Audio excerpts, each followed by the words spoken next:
Bienvenidos a un episodio más de nuestro canal de People and Finance. Hoy vamos a hablar del conflicto de interés y por qué es importante para ti el tema del conflicto de interés.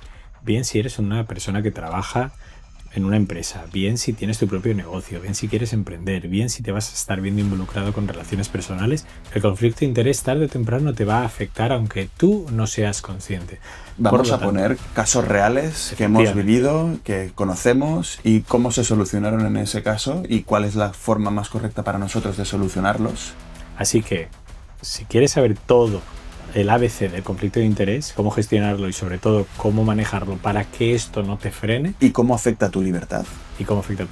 Tienes que ver este capítulo porque te va a encantar y te va a ser súper útil. Bueno, mi querido Antonio, ¿cómo estás? Muy bien, Marcus. Hoy vas a hablar tú porque tengo que cuidar mi voz. Ni que fueras cantante de ópera, tío. El otro día Eres medio cantante de ópera, Antonio. De hecho. Eso la gente no lo sabe. No, la gente no sabe que yo puedo cantar ópera. Eso es muy...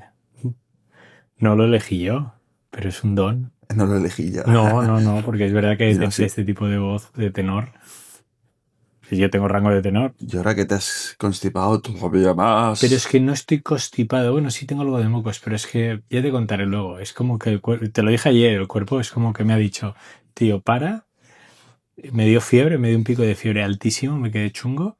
He tenido agotamiento profundo y me he quedado sin voz, pero ha sido muy rápido todo. Pam, pam. Yo estaba escuchando el otro día un podcast de Uri Sabat que le hacía una entrevista a un médico especialista en medicina china, doctor no sé qué, Li. Y hablaba... Era chino el hombre. Él era chino, pero llevaba 20 y pico años en España. Sí. Y hablaba precisamente de esto, ¿no? De escuchar al cuerpo. Un poco una crítica a la medicina occidental, sabiendo él mucho de medicina occidental, ¿eh? Y no despreciándola. No como dos cosas que no puedan convivir, sino buscar algo más integrativo y no solo sintomatológico, ¿no? Del plan, ¿cuál es el síntoma? Ataco y ya está. De hecho, ayer salía un psiquiatra hablando también de estos temas, ¿va? Y hablaba precisamente de escuchar tu cuerpo, ¿no? Es decir, hay veces que tu cuerpo te dice, para. Y dice, y en la sociedad de productividad en la que vivimos, cuando tu cuerpo te dice para, tú lo que haces es tomarte un ibuprofeno para seguir, en lugar de decir paro. Para. ¿No? Entonces, bueno, me pareció interesante la reflexión. Como... Mi combinatoria viene por mis hijos, que tú sabes, son pequeños, son movidos y bueno, hay noches que son más difíciles que otras. Ahora hemos mejorado en la media. Claro, yo a ellos sí que no les puedo decir, vale, parad, por favor, que tengo que descansar, porque si ellos no quieren parar ni quieren descansar, ¿qué hago? No, es un poco, yo me lo tomo como que es un periodo de vida, y lo es un periodo de vida que ahora mismo estoy en él, pero que si tú lo amplías en un calendario vital, es un periodo corto.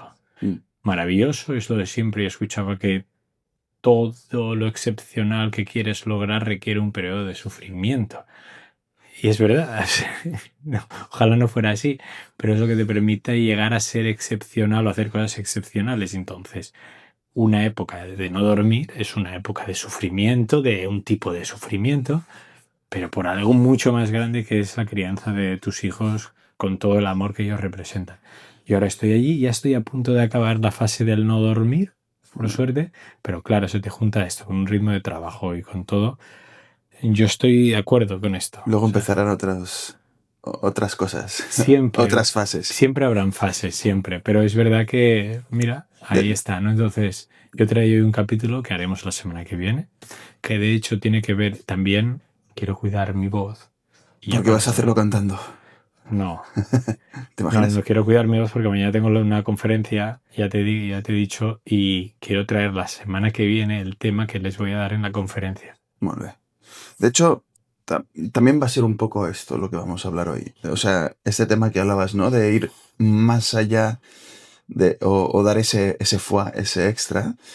Y cuando ayer me dijiste, Sosos, Marc, prepara un tema tú porque mañana no puedo dar una charla de 1 hora, que hoy no va a ser 1 hora, ya lo adelanto, pero bueno, prepara algo, ¿no? Y dije, hay un tema que me ronda en la cabeza y que quiero comentar sin escaparnos, sin entrar en el tema político, manteniéndonos siempre en un tema jurídico y filosófico, ¿no? Que y que va también de dar ese extra. ¿Por qué? Porque la ética y la moral y la deontología en este caso va de hacer las cosas más allá de lo que a nosotros nos convenga. Entonces, siguiendo un deber, ¿no? Un deber jurídico muchas veces, pero también un deber moral que nos imponemos a nosotros mismos, bla, bla.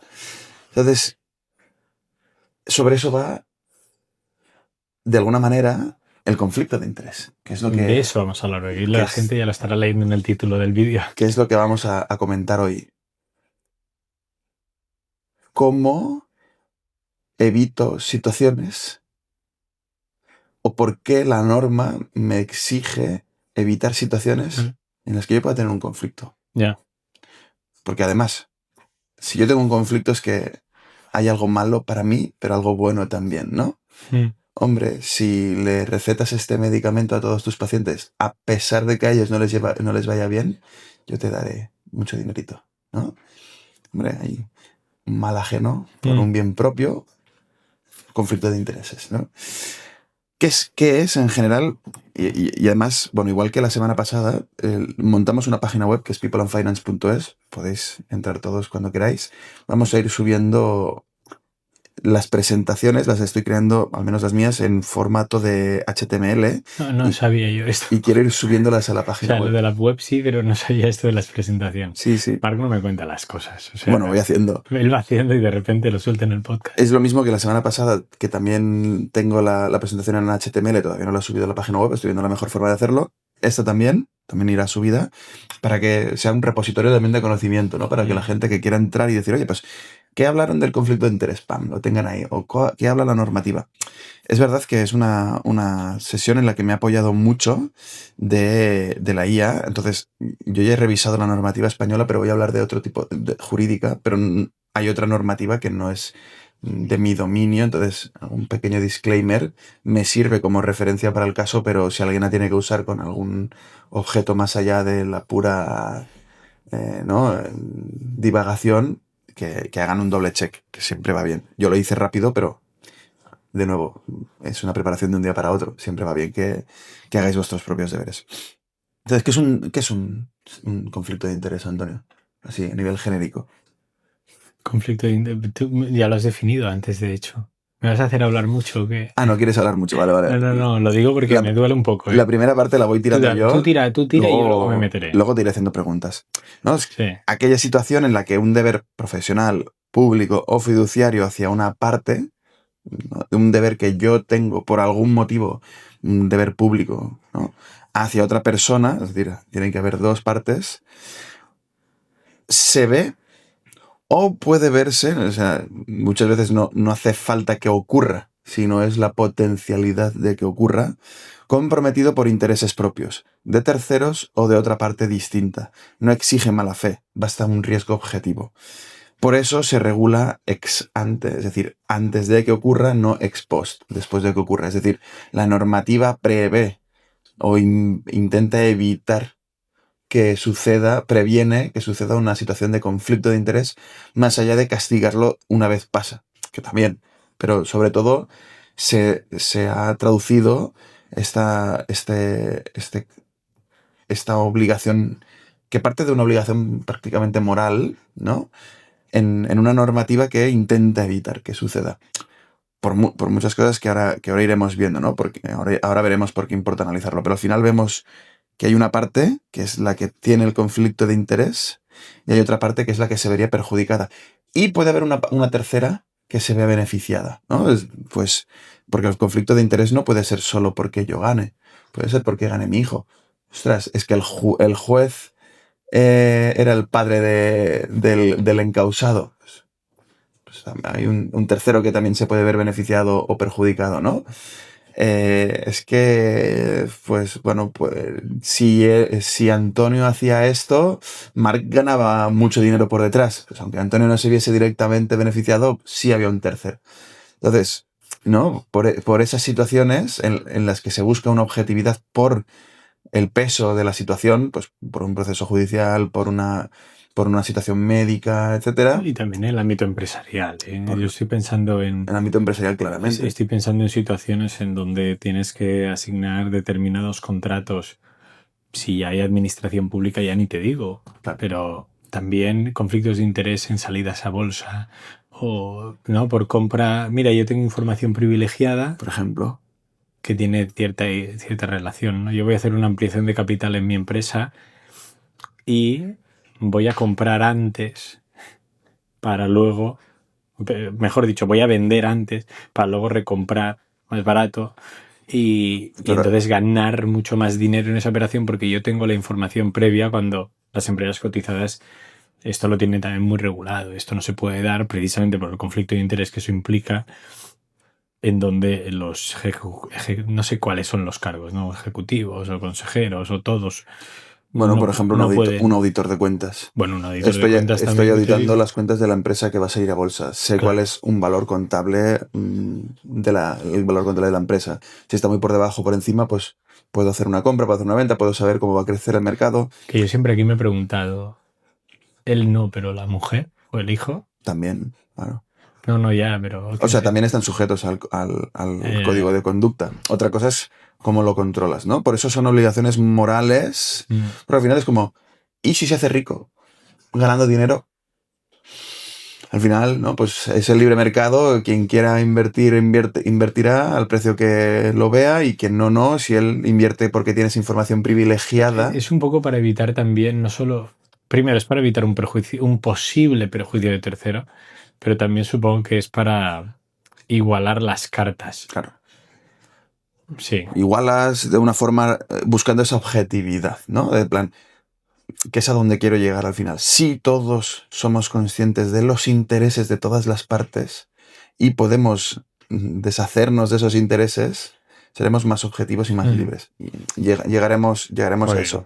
Pero sí, o sea, al final hay muchas situaciones en las que puede haber un conflicto de intereses, obvio o no tan obvio, y se trata de evitarlo para que nadie se vea perjudicado por intereses ajenos. Hay 1000 casos. Podría ser este que has dicho de salida a bolsa, ¿no? De cómo evito para que se perjudique, en este caso, a lo mejor el mercado en general, a través de la confianza que pueda haber en el mercado, pues oye, evito que personas que tienen poder de manipular el precio lo hagan, ¿no? Busco mecanismos. ¿Por qué importa? Pues porque toda relación de confianza entre asimetrías de información, cliente-abogado, paciente-médico, ciudadano-medio de comunicación, usuario-plataforma, descansa en presumir lealtad de quien tiene más poder. O sea, fíjate que hay muchos conceptos que son... Hablaríamos de ética de la virtud, ¿no? Esa ética de Aristóteles, de la lealtad, la honorabilidad, la independencia, son valores que hay que promover, ¿no? Pues va muy ligado a esto el conflicto de interés. Es la grieta por la que se podría desangrar silenciosamente esta lealtad, esta fidelidad, esta confianza en el sistema, ¿no? Es ese... ¿Por qué todos seguimos las reglas que seguimos? Porque confiamos en el sistema. Si hay un descontrol y empiezan a haber esos conflictos en los que cada vez ves más gente lucrándose en detrimento del resto, y esto lo podemos ver en muchos estados, pues evidentemente la confianza en el propio sistema se elimina, ¿no? Y esto pues le puede resonar a mucha gente. Y quiero hacer algunos paralelismos. Entonces, hemos empezado, para llevarlo al terreno jurídico, ¿no? Esta sería un poco la definición en abstracto de deontología. Luego, en el ámbito jurídico, que es en el que trabajamos tú y yo, o bueno, del que venimos tú y yo, aunque no trabajemos tanto, aplica más. Hay una serie de normativas deontológicas. En concreto, pues está la Ley Orgánica del Derecho de Defensa, está el Real Decreto del Estatuto General de la Abogacía. Y luego, pues ya la normativa más propia de la... Sí que no tiene rango de ley, ni de Real Decreto, ni nada, que es el Código Deontológico, ¿no? Que es un código elaborado por la abogacía como profesión. Pues eso, ¿no? Es ese conjunto de normas éticas vinculantes. ¿Por qué? Porque son normas éticas... Podría ser una norma ética, aquella norma formal no escrita, pues tienes que ir vestido, ¿no? Es una regla de conducta. Pero en el momento en el que la positivizas y sobre todo le otorgas una sanción, ¿no? O la vinculas a una sanción, pues ya pasa a ser de exigible cumplimiento y por tanto es vinculante. Y regula el ejercicio de la profesión. No son recomendaciones, en profesiones colegiadas como el derecho, es un derecho disciplinario y sancionable, ¿no? Entonces, ¿dónde se regula? Pues aquí tenemos la Ley Orgánica 5/2024, que es el derecho de defensa, el artículo 19.2, dice: los profesionales de la abogacía no asumirán. Todo esto no es por entrar a un contenido tan técnico, sino para que veamos por qué es importante, ¿no? Y casos reales. No asumirán la defensa ni asesorarán en aquellos asuntos en los que exista una situación de conflicto de intereses de conformidad con lo previsto en la normativa estatutaria.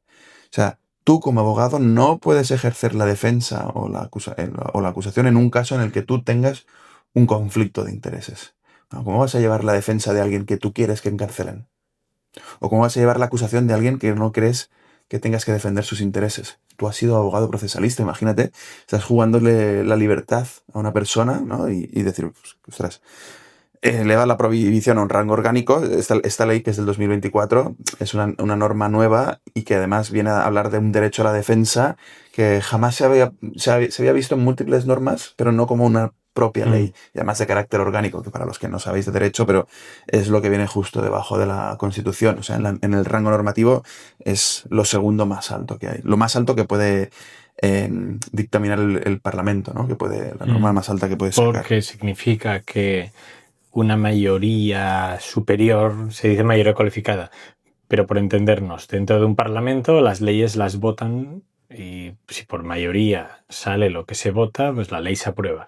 Pero las leyes orgánicas requieren de una mayoría superior a la aprobación habitual de una ley. Por eso se dice que, primero, que solo es para normativas especiales. Y segundo, precisamente por su especialidad, requiere de una mayoría más amplia de la simple, que es el 50% más una persona. Luego bajamos al Real Decreto 135/2021, que es el Estatuto General de la Abogacía, que dice: oye, pues el profesional está obligado a no defender intereses en conflicto con aquellos cuyo asesoramiento o defensa le haya sido encomendada o los suyos propios, y en especial a no defraudar la confianza. Esta confianza, ¿no? Estos valores son importantísimos. No podrá intervenir por cuenta de dos o más clientes en un mismo asunto si existe un conflicto o riesgo significativo de conflicto. Cuando surja un conflicto entre dos clientes, el profesional deberá dejar de actuar para ambos, salvo autorización expresa por escrito, y deberá abstenerse de actuar para un nuevo cliente cuando exista riesgo de vulneración del secreto profesional. Esto es una garantía a todo el sistema económico de un Estado, porque al final el sistema jurídico y los abogados estamos metidos en todo ello. Esta es una de esas garantías que se nos exige a nuestra profesión, igual que la médica, para asegurar de que tú como empresario puedes venir tranquilamente y en confianza a mí, como abogado. Luego esto ya pasa a un rango corporativo, que es el 12.c.1 del Código Deontológico, y así, ¿no? Pues imagínate que yo soy abogado, tengo un cliente de la empresa A que está en litigio o está en negociaciones con la empresa B, y yo también soy abogado de la empresa B. puede pasar. Pero tú no puedes asumir la defensa de ambos. O no puedes llevarlo, no puedes. Si ellos están en negociación, o sea, es un tema muy delicado. Primero, que si hay un conflicto, tú no puedes. Si hay hay casos, Antonio, una litigación, tú no puedes. Hay casos que son relativamente claros, ¿no? Pues yo soy abogado de la A y de la B, y lo normal es que me tenga que abstener, salvo que me lo autoricen porque digan: hay muy buenas sinergias, no pasa nada. Si es una operación muy buena. Pero pasa a veces que dices: oye, ¿qué es un conflicto de interés? Conozco a Antonio. ¿Significa que porque lo conozca o haya coincidido con él en 2 eventos o lo siga en LinkedIn tengo un conflicto? Claro, no, ahí no. Hay una delgada línea. Porque a lo mejor me caes muy bien por todo lo que escribes en LinkedIn y digo: ostras, voy a ser bueno con Antonio. O voy a ser... Por eso también pasa en abogados laboralistas, ¿no? Yo te pongo un ejemplo del sector abogacía. Cuando yo estaba en el despacho, me acuerdo que, claro, nosotros llevábamos casos financieros en tribunales contra los bancos. O sea, nosotros no llevábamos bancos en mi equipo. Y yo estaba en un despacho, las personas que no sepáis cómo funcionan los despachos de abogados, hay de distintos tamaños, lo típico, hay distintos departamentos. Igual con una empresa que no es jurídica, pues tienes ventas, tienes contabilidad, tienes producto, tienes tal. En los despachos de abogados quizás van más por especialidad. Entonces tienes, en ese caso, pues el equipo de derecho procesal, que era donde yo estaba. El equipo de derecho procesal financiero llevábamos casos defendiendo empresas contra los bancos. ¿Qué sucedía? Que a veces sucedía que en otro departamento buscaba captar clientes, o había clientes que se aproximaban, que eran bancos. Claro, que eran bancos. Y claro, ahí siempre me acuerdo yo de haber escuchado la conversación interna de no puede entrar como cliente, o hay enfado porque joder, es un banco, pagará mucho dinero, nos va a traer mucho negocio. No iba a nuestro departamento, iba a otro, pero sí iba a la propia firma. Y claro, si nosotros vamos contra ese banco luego en tribunales y por otro lado le llevamos esto, no sé si eso es tanto conflicto de interés, pero sí Sí. que había un clash total. Puede haber un conflicto de interés. Entonces, cuando tú detectas que lo puede haber, es cuando te tienes que inhibir, Sí. ¿no? Yo me acuerdo que había cabreos. Claro. Siempre se cabreaban. Dinero versus Es verdad. atención, ¿no? O sea, o versus a veces por ejemplo, esto le puede pasar a un fondo de inversión, mi tesis de inversión. Ostras, ¿y qué pasa si sale, esto yo lo he vivido, si sale una oportunidad que se escapa a tu tesis de inversión, pero parece que tiene mucha rentabilidad? ¿Puedo usar el dinero de mis inversores que me han dado para esta tesis en esta otra operativa? Cuando los inversores no lo pusieron nunca para esa otra operativa. Claro, ahí, ¿no? Hay conflictos, hay conflictos de interés que uno tiene que ver cómo lo resuelve. Lo normal es abstenerse, pero... Entonces, para ir un poco avanzando, esto no puede darse en operaciones de money, si no levantas la muralla china que puede haber entre las partes, temas de secreto profesional, porque, bueno, ahora está el caso, acaba de salir el fiscal general del Estado, ¿no? Pues oye, pues qué intereses particulares tienes y qué intereses como funcionario público puedes tener. Ahí hay conflictos de interés al menos potenciales o debatibles, ¿no? Pero no solo afecta al derecho, afecta a la medicina. Pues se le exige un deber de inhibición al médico cuando por su situación puede haber un conflicto, que se lo pasará a otro médico, no debe aceptar incentivos que atenten contra la calidad de la asistencia que presta. El médico debe manifestar con claridad y transparencia sus potenciales conflictos de interés. Oye, esto es rabiosa actualidad. El Barbacid del CENIO le acaban de retirar la mención que le hicieron porque no declaró un conflicto de intereses, porque tenía una sociedad a través de la que había cobrado no sé qué royalties de la industria farmacéutica y no los había declarado. Y le dijeron, no sabemos si el estudio que estás haciendo sobre el páncreas es bueno o malo, no entramos a eso, pero tú tenías un conflicto de interés y no lo dijiste. Y todos hemos visto al Barbacid, que es el señor este que tiene la mancha en la cara, diciendo con 30 millones hago el estudio contra el cáncer del páncreas. Veremos si nos lo creemos o no. Pero es algo que tiene muchísima importancia porque le da credibilidad al sistema y atentar contra este conflicto de intereses la merma completamente. Pues, por ejemplo, pues, ¿no? el código, o sea, en medicina existe el código deontológico de la medicina, que es del año 2022, pero también existe el código farmaindustria, que son como las reglas que ya afectan más a la industria farmacéutica sobre cómo, ¿no? Lo que pasaba antes. Invito al médico y a su familia a un congreso en Punta Cana. Sí. Esto, pues... Mira, fíjate, yo me he visto involucrado en esto. Involucrado no negativamente, sino yo me he visto afectado porque cuando... Y en el último que lo he hecho también, en los 2 o 3 últimos procesos de alta como proveedor en una empresa con Efficient Happiness, para que veáis que mi empresa, mi empresa no está sujeta a ningún tipo de código deontológico como estos. Pero cuando tú te das de alta, depende de qué empresas, te hacen cumplimentar una serie de formularios haciendo declaraciones para evitar precisamente conflictos de interés. Y en una de estas, precisamente, me acuerdo que me decían lo de los regalos. Oiga, no podrá, o sea, tenía que aceptar el no poder yo ofrecer regalos a nadie de la empresa bajo ningún concepto ni circunstancia para evitar, pues eso, ¿no? Un conflicto de interés. Y luego el otro, también bastante, siempre, eso es un clásico, siempre lo preguntan es, ¿tiene usted algún familiar o si tengo familiares trabajando en la empresa que me va a contratar? ¿Por qué? Porque si no dirán, o sea, yo estoy contratando a un proveedor que tiene a lo mejor a su mujer, a su marido, a quien sea aquí trabajando, entonces se está enriqueciendo de alguna manera, puede tener información, puede extraer información nuestra adicional. Tampoco se sabe, o sea, es lo que tú decías, no se sabe cómo quizás se va a materializar un conflicto real, pero vamos a evitarlo. De hecho, me estás trayendo un caso a la mente que tuvimos la consulta interna y tuvimos que revisar qué decía el pacto de socios, porque en el pacto de socios del fondo estaba expresamente previsto el tema del conflicto de interés. Y dice, son esas situaciones que nunca se dan.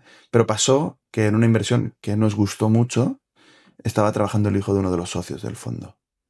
Entonces, claro, era como, la inversión me gusta porque encaja en mi tesis, no me salgo de la tesis, que eso es importante, las métricas encajan, el proyecto me lo creo, pero tengo a una persona vinculada aquí dentro. Entonces, puedo tener un sesgo. Y lo que hicimos, porque nos quisimos curar en salud, fue hacer un disclosure a los inversores para que lo aceptasen. No hubo problema, lo aceptaron todos. Pero, de nuevo, ¿no? Ante la duda, por ejemplo, en este caso, la empresa invertimos en la empresa y ya se vendió mientras yo todavía estaba ahí. O sea, fue un éxito rotundo, ¿no? Entonces, claro, las cosas fueron bien y nadie se quejó. Pero ¿y si hubiesen ido mal? Sí. Y si hubiesen ido mal, claro, si no haces el disclosure de un potencial conflicto y las cosas van bien, nadie se queja. Pero si no lo haces y van mal, tienes un potencial lío. Te enriqueciste a nuestra costa, enriqueciste a tu hijo. Invertiste por darle... Claro. Sí. Entonces, ahí hay que tener un poco... Es sentido común. Sí, es informar. Y sobre todo, por delante. Hablando de valores, transparencia.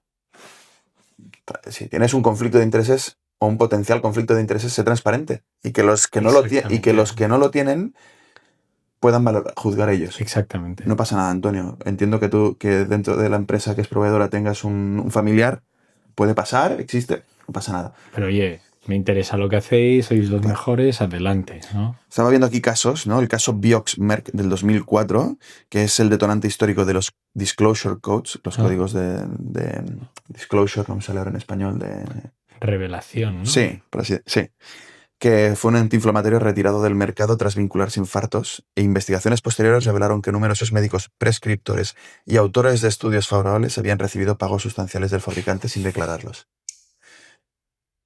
¿Qué pasa? Si es que además, en un sistema en el que los médicos cobran lo que cobran, que tampoco son multimillonarios, ahí la industria farmacéutica... Ni multimillonarios ni nada. Ni cercano. Ahí la industria farmacéutica tiene mucho para... Yo te financio tu estudio. Claro. Y pagas todo tu equipo. No es que tú... Por ejemplo, el caso de Loracito, a lo mejor no es que él se enriquezca. A lo mejor es que es el dinero que él tiene que usar para pagar a todos los investigadores, que de algún lado ha de salir, ¿no? Entonces, claro, luego queda muy mal la prensa porque ¿qué pasa? Que si tienes una idea más o menos conspirativa o conspiranoica, pues estos casos incitan a pensar o mal pensar en la industria farmacéutica, por ejemplo. Claro, es que, mira, metaanálisis publicados en JAMA y BMJ confirman que incluso regalos pequeños, como una comida o un bolígrafo, modifican estadísticamente las prescripciones. Un bolígrafo, ¿eh? Bueno, si es un Montblanc, me imagino. No sé, si es un Bolivic, no, pero... No, tío, que yo soy un Montblanc mola. Si tienes alguien que viene y te va agasajando, te va dando regalos, pues es normal que tengas esos conflictos. Yo he estado, bueno, supongo que tú también, yo he estado en lugares en donde la industria farmacéutica, clientes nuestros, han invitado a médicos a congresos y ves que la línea es fina. Es fina, muy fina. Que no le pagas, no le das un regalo material, llévate esto a tu casa, pero venga, va, te voy a dar un acto y te voy a formar, eso está muy bien, la verdad es que... ¿Eso es necesario? Eso es necesario, te pongo un catering, el catering más top, vas a estar a gusto, vas a estar disfrutando, entonces me vas a identificar a mí con el hecho de estar a gusto y encima aportarte valor. Que es un poco como se busca persuadir a los médicos, pero oye... Al final el médico también tiene que prescribir algo. Y si es algo que ya conoce, que sabe que funciona y todo, pues encima... Eso te voy a decir. Hay esa línea que hay que valorar. No, ese totalmente de acuerdo. Y al final también, oye, si yo lo que te estoy dando es algo de valor, pero hay que tener esto claro. Entonces, pues... la cartera. Nos picaron. ¿Qué pasa? Que hay veces, ¿no?, en los que la regulación es más o menos clara, como en la abogacía jurídica o en la medicina, Hay otros en los que quizás no puede ser, me imagino que también aplica en la normativa, pues en un psiquiatra, o sea, o en un psicólogo, ¿no? O en los periodistas. Luego hay otros sitios en los que no está tan claro, ¿no? Como por ejemplo en en toda la regulación de la inteligencia artificial. Oye, puede haber sesgos introducidos voluntariamente o involuntariamente que te lleven a ti a tomar ciertas decisiones sin tú ser Claro. consciente, ¿no? Entonces, no te han identificado que hay un conflicto de interés. Entonces, claro, la normativa, la europea, es verdad que se critica mucho, pero es una normativa que cada vez es más necesaria y cada vez se ve que es más imprescindible, ¿no? Eh, la normativa europea, sobre todo porque hay una caja negra, que tú sabes por dónde entran los datos y sabes cómo salen, pero no sabes qué pasa en medio, no sabes, muchas veces es difícil de entender el código y sobre todo el usuario medio jamás va a entrar al código ni a entenderlo. Entonces, pueden dirigirse las respuestas hacia intereses particulares o empresariales, ¿no? En plan, sí, voy a buscar, tengo que invertir, sí, se invierte aquí, o ¿en qué empresas podría invertir? Invierte en estas. ¿Sabes? Entonces pueden haber sesgos y conflictos de interés bueno, todavía no hay una regulación estricta. Es verdad que en Europa nos quejamos de la hiperregulación, pero cada vez se ve que es más necesaria. Entonces, pues por ejemplo, tenemos el RIA, ¿no? El Reglamento de Inteligencia Artificial, eh, que ya empieza a hablar de transparencia, evaluación de riesgos y explicabilidad. Tienes que poder explicar por qué la IA da una respuesta y por qué llega a una conclusión. Y entonces ahí también es más fácil identificando qué conflictos puedan haber y tal. Pero bueno, se va viendo, ¿no? Mira, aquí tengo el colegio el periodismo no tiene un colegio sancionador. Fíjate. Dice, la profesión menos regulada que más opinión moldea. La Federación de Asociaciones de Periodistas de España aprobó un código deontológico, pero sin colegiación obligatoria ni potestad disciplinaria pública. Fíjate, ¿eh? La profesión que más que más conforma a la opinión pública es la menos regulada deontológicamente en cuanto a conflictos de interés. ¿Habrá algún conflicto de interés para que no quieran que se regule el conflicto de interés? Y además, y yo voy bajando, que nos quedan 12 minutitos, esto no solo se queda en España, amigos latinos, amigos del resto del mundo, esto es una normativa que se ve reflejada en otros países, ¿no? Pues le puse aquí 4 jurisdicciones: España, Chile, México, Perú, que son donde más nos escuchan, y todos tienen un mismo esquelético deontológico, ¿no? Identificar, revelar, abstenerse cuando hay un conflicto de intereses. Se puede cambiar el grado de sofisticación en la norma, pero porque hay algunos que se actualizan más pronto o más tarde. La normativa deontológica jurídica española se modificó recientemente y la médica también. Hay otros países en los que a lo mejor pues o sea, se hizo antes. Por ejemplo, tengo aquí, estuve mirando y este sí que es correcto. El de Chile, pues es del 2011. Entonces, bueno, pues han pasado muchas cosas, ¿no? Y ojo, el del 2021 o 2019 de España ya están desactualizados porque toda la normativa deontológica que se ve aplicada, o sea, por ejemplo, tendrán que ver si la inteligencia artificial afecta al al secreto profesional y cómo. ¿No? Puedes subirle el contrato, pero ya no solo a lo mejor por un tema de confidencialidad del contenido del contrato, sino también por un secreto profesional, una obligación deontológica, ¿no? Entonces esto hay que ir poco a poco moldeando la normativa. El deber de secreto profesional es algo que poca gente tiene en cuenta, salvo que estés o vengas de estos mundos, ¿eh? Sí. No me doy cuenta. México, mira, por ejemplo, veo que hay una adhesión voluntaria a códigos gremiales, pero no una colegiación obligatoria. El abogado debe evitar incurrir en conflictos de intereses. El Código de Bioética de Medicina del 2002, imagínate. También el médico debe tomar sus decisiones sin influencias comerciales. Mira, en Perú sí que está más detallado, hay un desarrollo en el sector farmacéutico bastante elevado. Total, patrón estructural. La misma arquitectura aparece en Derecho, Medicina, en Finanzas con la MiFID II, en el sector público, la 3/2015 de altos cargos y embrionariamente en plataformas digitales. Cuando una solución reaparece en contextos tan distintos, no es coincidencia, es respuesta a un problema universal. Como cuando... me estoy leyendo ahora un libro de Marcos Chicot que se llama El asesinato de Aristóteles.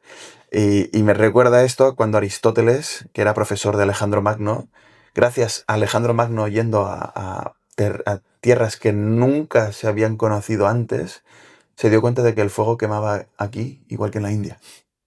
Y ahora es de perogrullo y es evidente.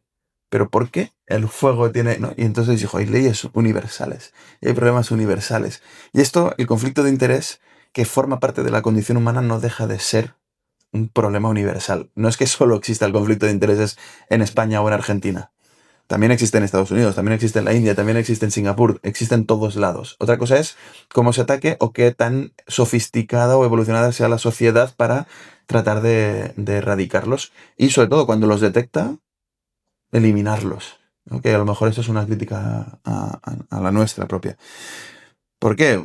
Porque mira, si lo asumimos para abogados y médicos, debemos asumirlo también para periodistas, tertulianos, algoritmos, plataformas y para nosotros mismos como seres humanos. Y aquí es a donde quiero llegar. Hay 3 capas de sesgo personal. El sesgo material, quién te paga, quién te invita, qué patrocinios aceptas, que es el clásico, ¿no? Luego hay sesgos identitarios, tu tribu, tu pasado, por qué a lo mejor si ves a alguien que es catalán en un viaje enseguida, ¿no? Pues tenemos sesgos identitarios también. Y luego otros sesgos inconscientes, ¿no? Pues que la psicología cognitiva ya ha demostrado que racionalizamos después de decidir, no decidimos racionalmente. O sea, hay muchos sesgos que están en nuestro día a día. Y esos sesgos es importante identificarlos. Y ya no solo los nuestros conflictos propios. También los conflictos de las personas que nos rodean, que consciente o inconscientemente los tienen y no se abstienen. Y esto... em, Y esto lo quiero llegar, que es como mi pregunta abierta, que es lo que quiero dedicarle estos últimos 8 minutos. Esto habla de la libertad. Estamos por ejemplo, cuando ves tertulianos en una mesa y sabes que los que están a un lado siempre van a defender lo mismo y los que están al otro siempre van a defender lo mismo. Raras veces ves a alguien defendiendo A o B en función de lo que realmente crea. Todos están pagados, por tanto hay un conflicto de interés. Todos están identificados, ¿sabes quién es?